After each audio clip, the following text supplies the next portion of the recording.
حي على الصلاة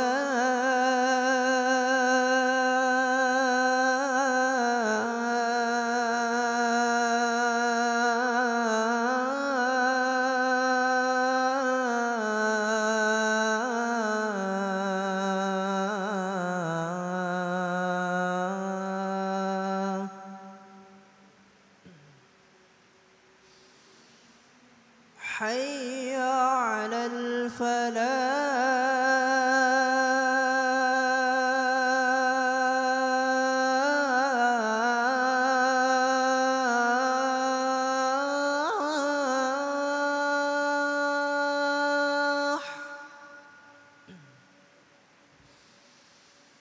حي على الفلاح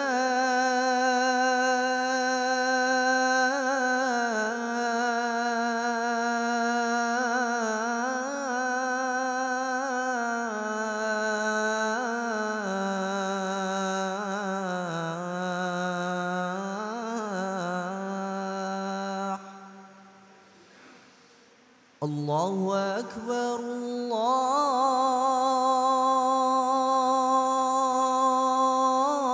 الله أكبر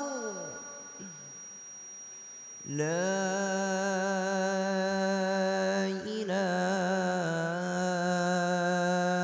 إلا الله.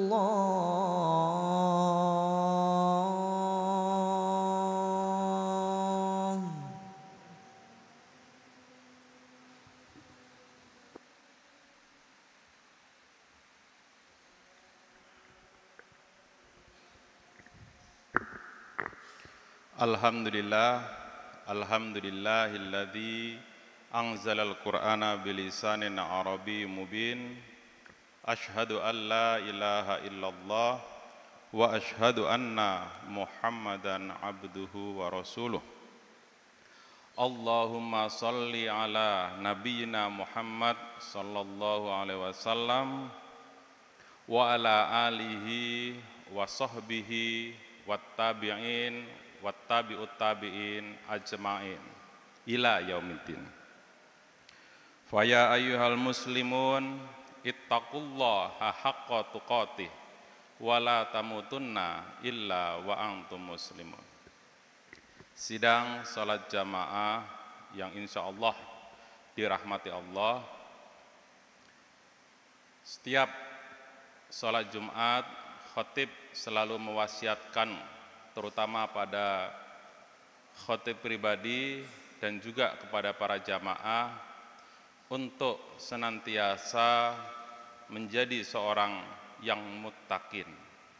Ini merupakan puncak gelar tertinggi seorang muslim, di mana gelar muttaqin itu adalah gelar orang yang mempunyai level berislam dan bermanusia menjadi yang bernilai.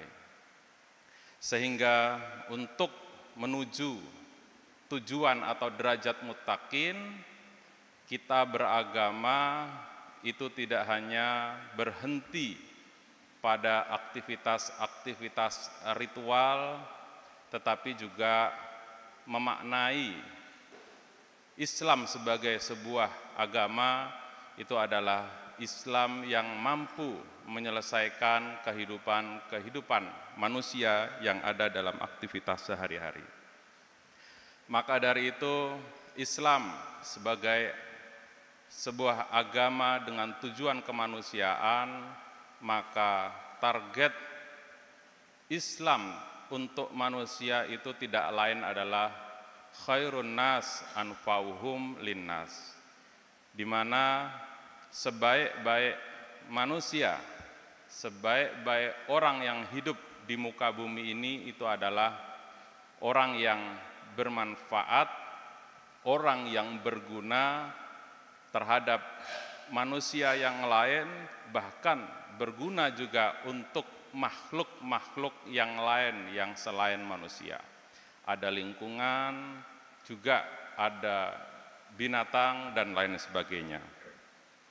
Artinya bahwa Menjadi orang yang muttaqin, menjadi orang yang bertakwa yang setidaknya minimal 1 kali diserukan dalam khutbah Jumat, itu harus diwujudkan dalam aktivitas, dalam agenda-agenda yang konkret. Maka kita beragama selain ritual keagamaan tersebut, bagaimana memunculkan rasa kepedulian kita atas dasar kemanusiaan, atas dasar ke alam semestaan juga, dan aktivitas-aktivitas yang lain. Itulah Al-Quran sebagai kitab suci yang paling mulia. Itu merupakan kitab suci yang pro terhadap orang miskin, tetapi sekaligus Islam itu adalah agama yang anti kemiskinan. Maka Buya Syafi'i Ma'arif selalu menekankan bahwa Islam itu, Al-Quran itu adalah kitab suci yang pro terhadap orang miskin, tetapi sekaligus anti terhadap kemiskinan. Dalam Al-Quran pun tidak ada seruan untuk menerima zakat, tidak ada seruan untuk menerima infak atau sedekah. Yang ada adalah seruan untuk memberikan zakat, memberikan infak, dan memberikan sedekah terhadap siapapun, terutama mereka yang mempunyai hak atau yang disebut mustahik dalam 8 asnaf. Maka salah satu bentuk kepedulian Islam terhadap mereka yang lemah, terhadap mereka yang mustadafin itu pun disebutkan salah satunya dalam Al-Quran surat Az-Zariyat ayat 11. A'udzubillahi minasyaitonirrajim. Bismillahirrahmanirrahim. Wa fi amwalihim haqqul lisaili wal maharum. Yang artinya pada harta benda mereka, termasuk kita yang ada di dalamnya, ada hak bagi orang-orang miskin yang minta maupun mereka yang tidak minta. Dalam ayat-ayat yang lain pun juga sudah disebutkan, termasuk dalam surat Al-Mudassir 38-46, Al-An'am ayat 141, Ar-Rum ayat 38-39, yang menunjukkan bahwa berislam itu tidak hanya berhenti pada aktivitas ritual keagamaan, tetapi juga melibatkan diri terhadap aktivitas kemanusiaan.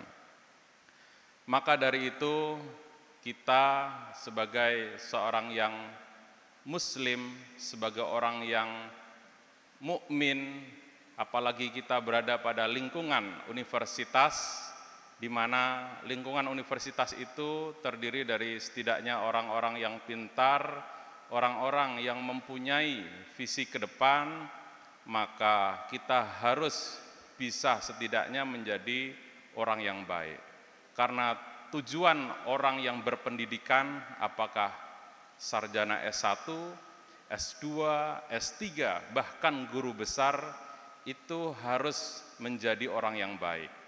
Sering kita mengatakan itu di sana di pemerintahan banyak orang yang lulusan luar negeri, banyak yang lulusan S3 dan profesor. Kenapa mereka kok masih melakukan perbuatan-perbuatan tercela? Apakah itu korupsi atau perilaku-perilaku amoral?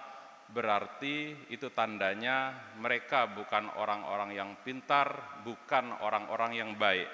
Karena puncak pendidikan itu adalah menjadi orang pintar, di mana orang pintar bisa membedakan yang baik dan yang benar.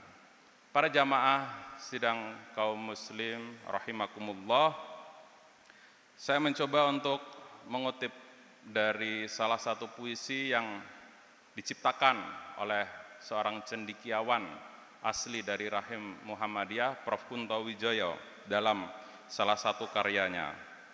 Yang ini biasa sering disebut sebagai sajak profetik karena mencerminkan bahwa perilaku seorang muslim itu juga harus terlibat dalam aktivitas kemanusiaan. Sebagai hadiah malaikat menanyakan, apakah aku ingin berjalan di atas mega, dan aku menolak karena kakiku masih di bumi sampai kejahatan terakhir dimusnahkan. sampai du'afa dan mustad'afin diangkat Tuhan dari penderitaan. Puisi ini menginspirasi dan memberikan kekuatan kepada kita sebagai seorang muslim, apalagi Indonesia merupakan negara demokrasi terbesar ketiga setelah India dan Amerika, sebagai negara muslim terbesar kedua saat ini, karena peringkat pertama sudah dimiliki oleh Pakistan meskipun beda selisih.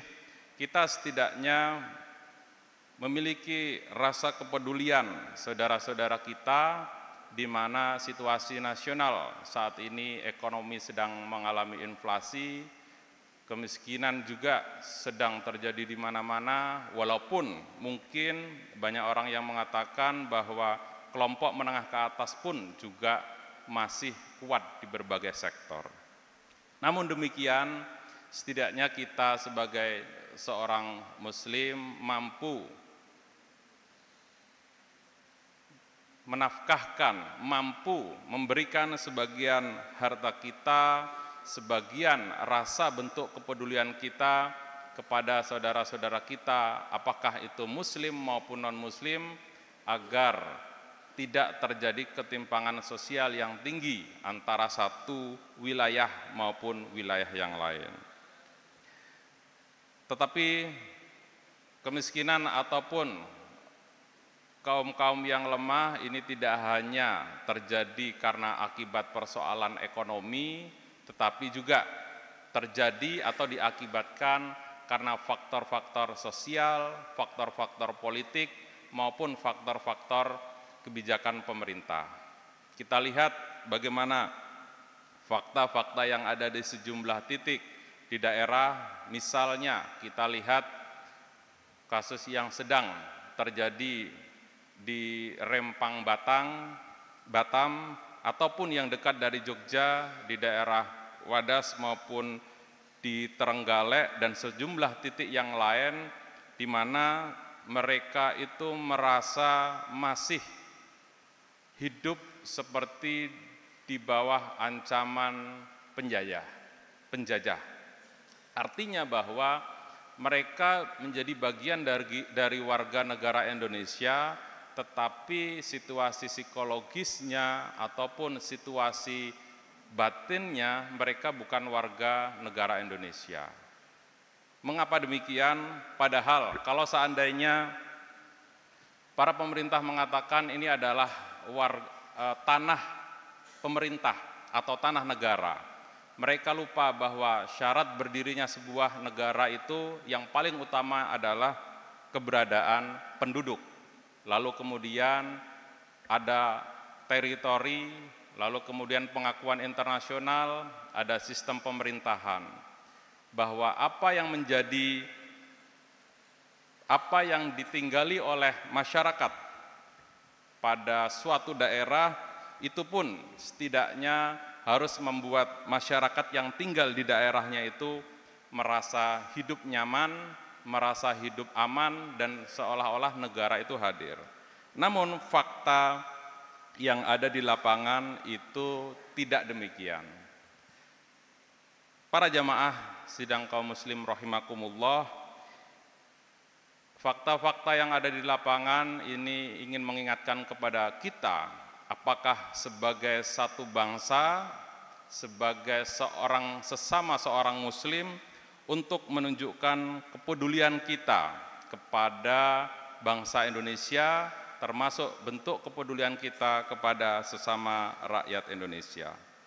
Karena beragama tidak hanya berhenti pada aktivitas-aktivitas ritual, menjadi seorang mutakin tidak hanya sholat wajib, sholat tahajud, puasa dan zakat, tetapi kita merasa resah dan peduli terhadap saudara-saudara kita yang sedang mengalami kesusahan. Kalau Bapak Ibu pernah mendengar sebuah cerpen karya seorang anak bangsa yang judulnya Robohnya Surau Kami, ini menunjukkan kepada kita bahwa seorang haji yang sudah 7 kali bolak-balik ke Mekah Tetapi karena ketidakpeduliannya terhadap tetangganya yang kurang mampu, terhadap situasi yang ada di lingkungannya yang secara ekonomi lemah, mengakibatkan seorang yang diilustrasikan dalam cerpen ini masuk ke dalam neraka. Sehingga kemudian ketika seorang tokoh dalam cerpen ini melakukan protes terhadap malaikat, apa kata malaikat? Wahai Haji Saleh, bahwa beragama itu tidak hanya untuk dirimu sendiri. Allah tidak butuh sholatmu, tidak butuh zikirmu, tetapi bagaimana beragama itu mampu melibatkan diri, memberikan kontribusi. Sebaik-baik manusia terlibat dalam sebuah aktivitas sosial, termasuk di dalamnya itu adalah bagaimana keberpihakan dan kepedulian kita terhadap persoalan kemanusiaan, kemiskinan, ataupun ketidakadilan. Ketika kita melihat data, misal menurut hasil riset dari Tim Nasional Percepatan Penanggulangan Kemiskinan, pada tahun 2019 ditunjukkan 1% orang kaya Indonesia menguasai 50% aset nasional. Lalu kemudian digambarkan 10% penduduk Indonesia menguasai 70% aset Indonesia. Ini artinya ada 90% rakyat Indonesia yang hanya menguasai 30% aset nasional. Ini merupakan ketimpangan yang sangat luar biasa karena ternyata kekayaan termasuk juga kekuasaan ini hanya dimiliki oleh segelintir orang. Kalau mengutip riset dari salah satu lembaga nasional, Selios, dia justru mengilustrasikan lebih detail. 50 orang terkaya di Indonesia setara kekayaannya dengan 50 juta orang Indonesia. Nah, sebagai seorang Muslim, sebagai orang yang ingin menuju predikat takwa, maka kita harus benar-benar memahami apa yang menjadi keresahan nasional di mana ketimpangan disebabkan oleh ekopol sosbud itu masih terjadi. Maka kita patut berbangga universitas kita mempunyai visi kemaslahatan umat yang seluas-luasnya harus kita jadikan amal ataupun kita jadikan bekal untuk nantinya bagaimana ketika di akhirat kita bisa membuktikan bahwa kampus kita ini bisa bermanfaat, setidaknya mengurangi risiko-risiko ketimpangan sosial yang masih terjadi di Republik ini.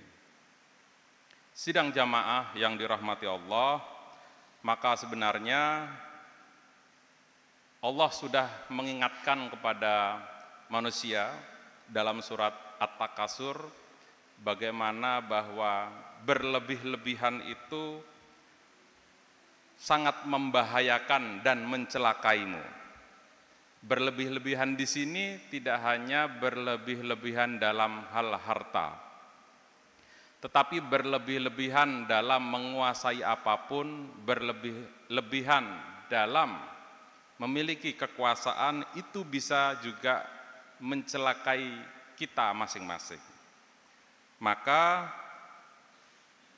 berlebih-lebihan itu bukan merupakan bagian dari karakter jika kita ingin menjadi atau memiliki derajat tertinggi, yaitu derajat muttaqin. Karena seringkali yang nikmat, yang enak, yang lezat itu melalaikan kita. Seringkali sesuatu hal yang membuat kita nikmat itu melalaikan kita. Sebagai contoh yang sangat sederhana, makanan yang enak, makanan yang lezat, mungkin sate ataupun makanan-makanan yang lain kita lupa bahwa itu mengakibatkan kolesterol tinggi, mengakibatkan asam urat tinggi, mengakibatkan juga glukosa yang tinggi. Begitu juga kekuasaan yang berlebih-lebihan, harta yang berlebih-lebihan, mengakibatkan itu akan mencelakai kita. Maka dari itu, derajat mutakin tadi dan bagaimana setiap Jumat diingatkan oleh para khotib untuk kita capai, untuk kita raih, dan kita ingat untuk tidak berlebih-lebihan dalam menjalankan kehidupan ini.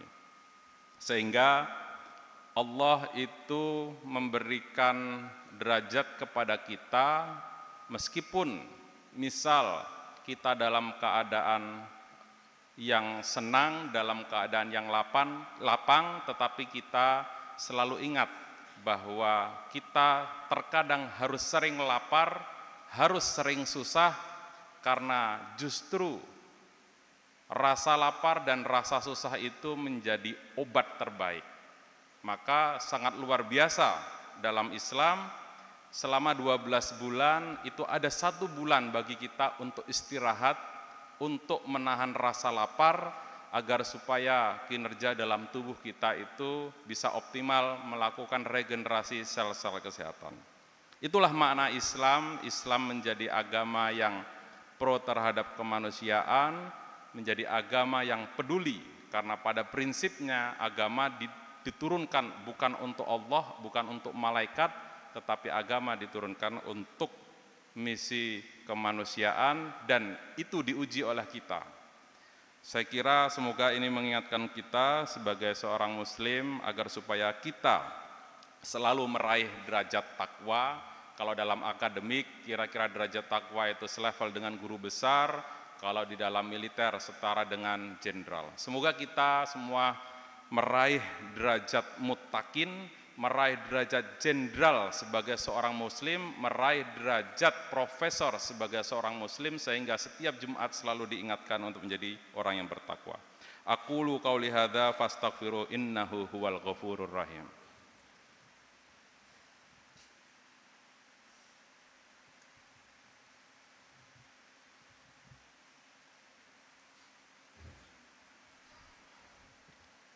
Innal hamdalillah nahmaduhu wa nasta'inuhu wa nastaghfiruh wa na'udzu billahi min syururi anfusina wa min sayyiati a'malina may yahdihillahu fala mudhillalah wa may yudlil fala hadiyalah. Asyhadu an la ilaha illallah wahdahu la syarikalah wa asyhadu anna Muhammadan abduhu wa rasuluh. Allahumma sholli ala Muhammad wa ala alihi wa sahbihi wa min tabi'ahum bihuda wattabi'ut tabi'in ila yaumiddin.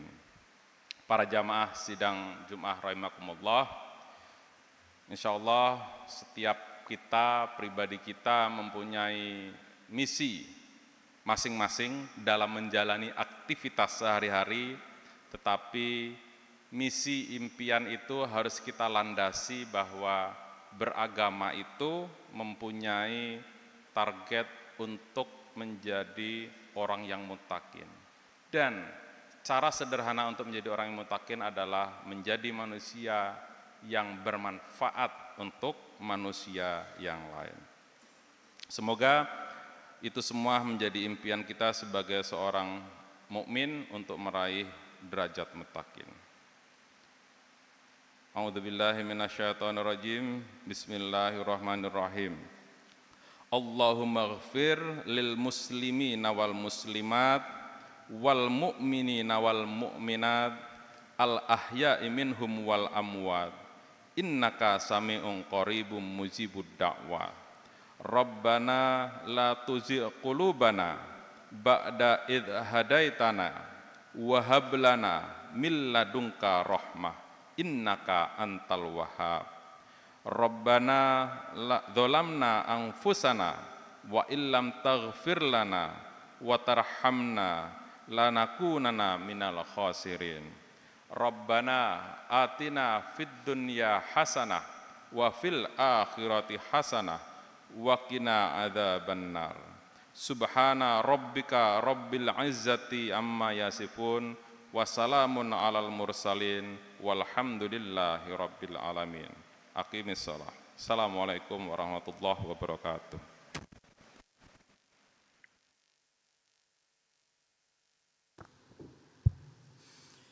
الله أكبر الله أكبر أشهد أن لا إله إلا الله أشهد أن محمد رسول الله حي على الصلاة حي على الفلاح قد قامت الصلاة قد قامت الصلاة الله أكبر لا إله إلا الله. Istawu aqimu suhufakum wa'tazilu saf mohon diluskan dan dirapatkan.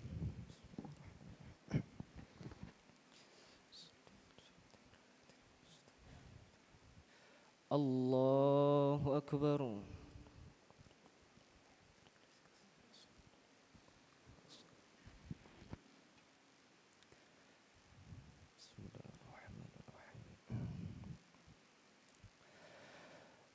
الحمد لله رب العالمين الرحمن الرحيم مالك يوم الدين إياك نعبد وإياك نستعين اهدنا الصراط المستقيم صراط الذين أنعمت عليهم غير المغضوب عليهم ولا الضالين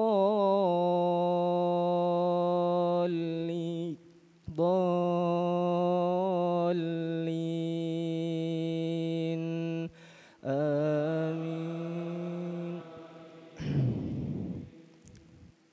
بسم الله الرحمن الرحيم.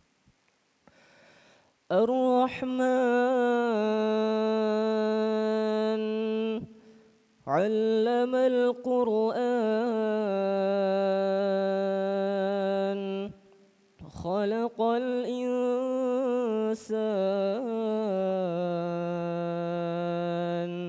علمه البيان الشمس والقمر بحسبان والنجم والشجر يسجدان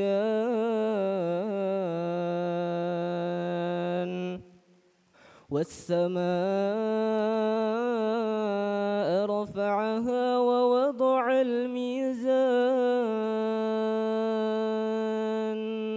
ألا تطغوا في الميزان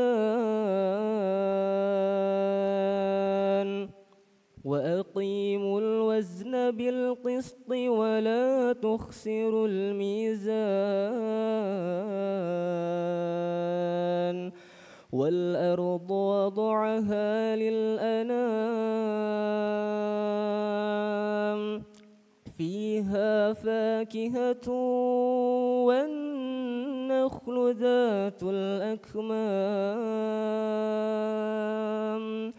والحب ذو العصف والريحان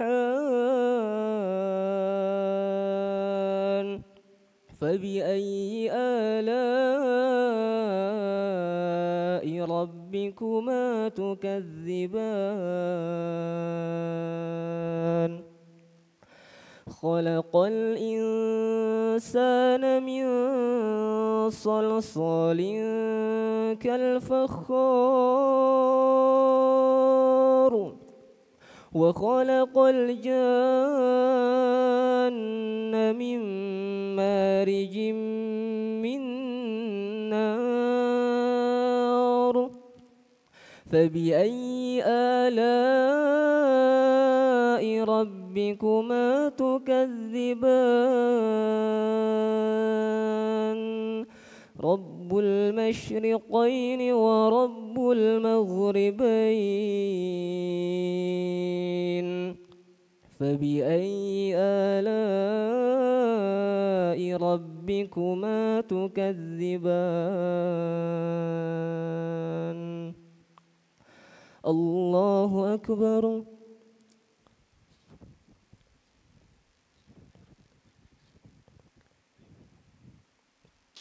سمع الله لمن حمده الله أكبر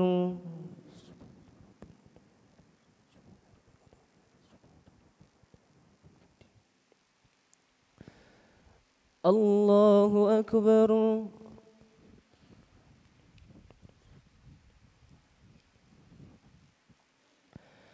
الله أكبر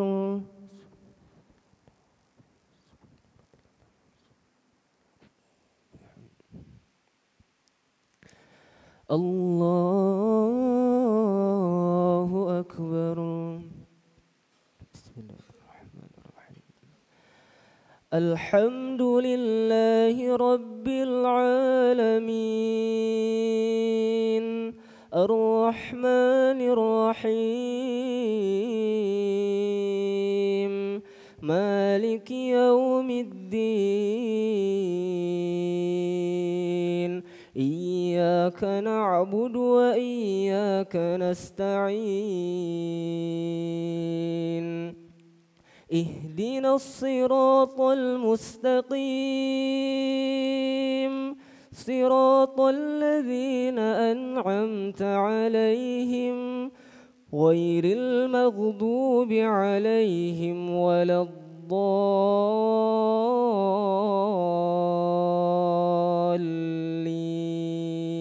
الضالين آمين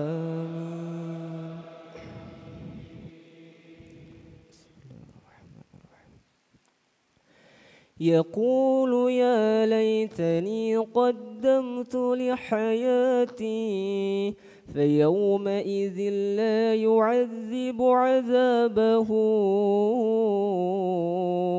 أحد ولا يوثق وثاقه أحد يا أيتها النفس المطمئنة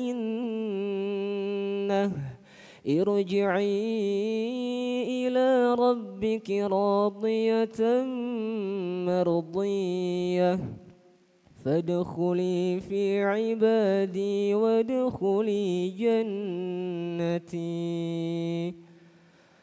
الله أكبر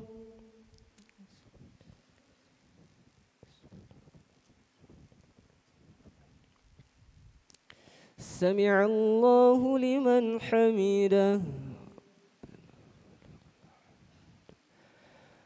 الله أكبر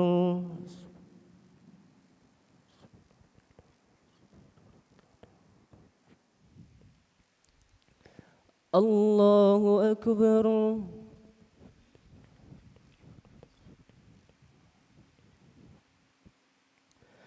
الله أكبر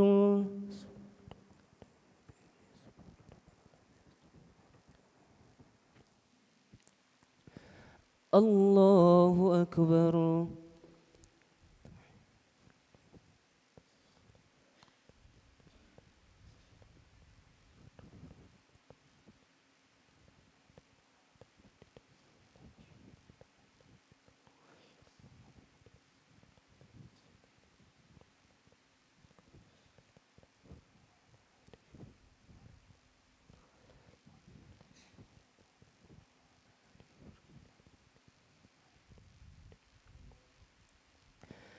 السلام عليكم ورحمة الله السلام عليكم ورحمة الله